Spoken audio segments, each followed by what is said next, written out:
टूटता उतना इन दिनों बिहार में पुल टूट रहा है। चुनाव के समय बड़े बड़े जुमला करने वाले नेताओं ने बिहार की जनता को दिया ही क्या है। विकास के नाम पर जनता को सिर्फ ठगा है, जिसका जीता जागता उदाहरण देखने को मिल रहा है कि पहले ही बारिश में पुल टूट रहे हैं। कई अस्पतालों में पानी भर गया है तो कहीं 15 दिनों में बिहार के 12 पुल भ्रष्टाचार की भेंट चढ़ गया है और न जाने कितने लोगों का शहर और गांव से संपर्क टूट गया है। उन जनता का क्या कसूर था जो न जाने कितने वर्षों से इस पुल बनने का इंतजार कर रहे थे।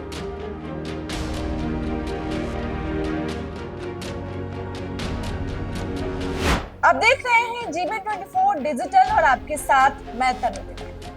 बिहार में लगभग रोज क्या नए क्या पुराने क्या निर्माणधीन पुल एक एक करके जल समाधि ले रहे हैं। बुधवार को तो हद हो गई जब राज्य के 2 जिला सिवान और छपरा में एक ही दिन में 5 पुल ध्वस्त हो गए। अब ये मामला सुप्रीम कोर्ट भी पहुंच गया है।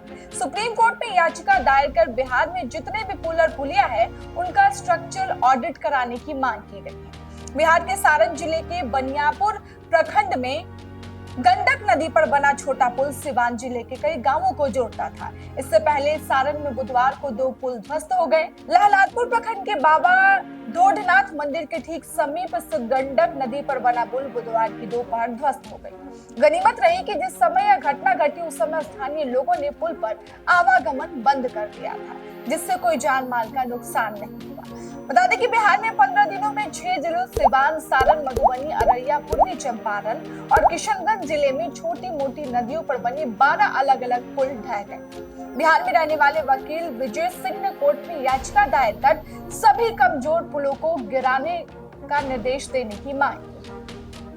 विजय सिंह ने अपनी याचिका में कहा है कि बिहार में पुलों के बेहद दुर्भाग्यपूर्ण तरीके से गिरने के संबंध में याचिका दाखिल होने तक अररिया जिले में 6 पुलों के गिरने की खबर है। इनमें से ज्यादातर पुल नदी पर बने। याचिका में सिवान, मधुबनी, किशनगंज और अन्य जगहों पर ब्रिज गिरने की घटना का भी जिक्र है।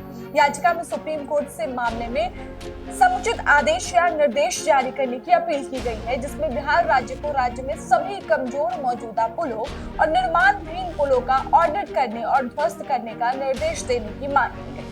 साथ ही बिहार में निर्मित पुराने और निर्माणाधीन पुलों की वास्तविक समय निगरानी के लिए उचित नीति या तंत्र बनाने का भी निर्देश देने की मांग की गई है। साथ ही याचिका में कहा गया है कि सुप्रीम कोर्ट बिहार के क्षेत्र में आने वाले पुलों के लिए सेंसर का उपयोग करके पुलों की मजबूती की निगरानी के लिए एक अनिवार्य दिशा निर्देश जारी की जाए। याचिका में सुप्रीम कोर्ट से अपील की गई कि एक कुशल स्थायी निकाय बनाने का निर्देश दिया जाए, जिसमें संबंधित दायर से उच्च स्तरीय विशेषज्ञ शामिल हो।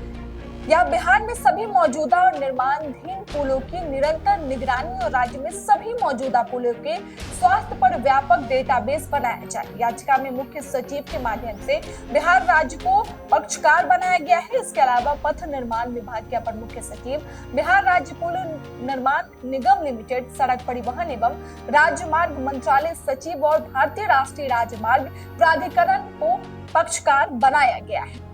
वहीं आपको बता दें कि बिहार में धड़ाधड़ गिर रहे पुलों पर सियासत भी खूब तेज हो रही है। तमाम नेता एक दूसरे पर आरोप लगाने पर तुले हुए हैं, लेकिन काम किसने किया वो मानने को कोई तैयार नहीं है। जेडीयू और बीजेपी गठबंधन लगातार हमलावर होने पर आरजेडी नेता तेजस्वी यादव ने पलटवार किया है और नीतीश सरकार पर सवाल उठाए हैं। तेजस्वी का कहना है कि मैं सिर्फ 18 महीने ही संबंधित विभाग का मंत्री रहा। जब मैं मंत्री था तब विभाग के पास पैसे भी नहीं थे। वहीं बता दें कि केंद्रीय मंत्री और जेडीयू नेता राजीव रंजन सिंह उर्फ ललन सिंह ने कहा था कि तेजस्वी यादव 1.5 साल तक ग्रामीण विकास मंत्री रहे हैं। तेजस्वी यादव काम कर रहे थे कि मजा कर रहे थे, जबकि तेजस्वी यादव ने बीजेपी एनडीए सरकार पर निशाना साधा और कहा कि हम तो 17 महीने ही मंत्री रहे, जबकि तेजस्वी यादव ने कहा कि हमारे पास तो विभाग 17 महीने ही था, उसके बाद तो जेडीयू के पास ही था, फिर ऐसा क्यों हुआ। वहीं बीजेपी नेता और केंद्रीय मंत्री गिरिराज सिंह ने कहा कि इसकी जांच मुख्यमंत्री करेंगे। मैं मुख्यमंत्री से कहूंगा कि जो पुल गिरे हैं उनकी जांच कराई जाए, कारण पता किया जाए, ये पुल कब बने हुए थे, किसके समय में बने थे, यह भी लोगों को बताए, एक कमेटी बनाकर जांच करें। वहीं तेजस्वी को लेकर गिरिराज सिंह ने कहा कि तेजस्वी यादव शुरू से ही भ्रष्टाचार कर रहे हैं, यह सब करने में उन्हें आनंद आता है। लेकिन सबसे बड़ा सवाल यह उठता है कि आखिर पुल तो गिर गया, नेता एक दूसरे पर आरोप प्रत्यारोप लगा रहे हैं, लेकिन इस पर नुकसान किसका है? नुकसान तो आम जनता को झेलना पड़ रहा है, लेकिन यहाँ जो नेता है वो बयानबाजी कर एक दूसरे पर आरोप प्रत्यारोप कर रहे हैं। आइए हम आपको बताते हैं कि बिहार में कब कब अभी तक पुल गिरे हैं। 18 जून को अररिया में, 22 जून को सिवान में, 23 जून को पूर्वी चंपारण में, 27 जून को किशनगंज में, 28 जून को मधुबनी में, 1 जुलाई को मुजफ्फरपुर, 3 जुलाई को सिवान में 3 और सारण में 2 और 4 जुलाई को सारण। जिस तरीके से एक के बाद एक पुल गिरते जा रहे हैं, उससे बिहार सरकार की पूरी रख रखाव की नीति पर बड़ा सवालिया निशान खड़ा कर दिया गया है। लेकिन सरकार देर ही सही, लेकिन अब एक्शन मोड में दिख रही है। लेकिन तब तक बहुत लेट हो गई है, जब तक पूरे देश में बिहार की किरकिरी हो चुकी है कि बिहार में आए दिन पुल गिर रहे हैं। संतोष इस बात की है केवल कि इन हादसों में न किसी की जान गई है, ना कोई घायल हुआ है। लेकिन सबसे बड़ा सवाल यह है कि अभी तो ये पहली बारिश है, अभी तो सावन आना बाकी है, न जाने और कितने पुल गिरे। इस पूरी खबर पे आपकी क्या राय है, हमें कमेंट में जरूर बताइएगा। और ऐसे ही तमाम खबरों के लिए आप लगातार देखते रहें GBN 24 डिजिटल।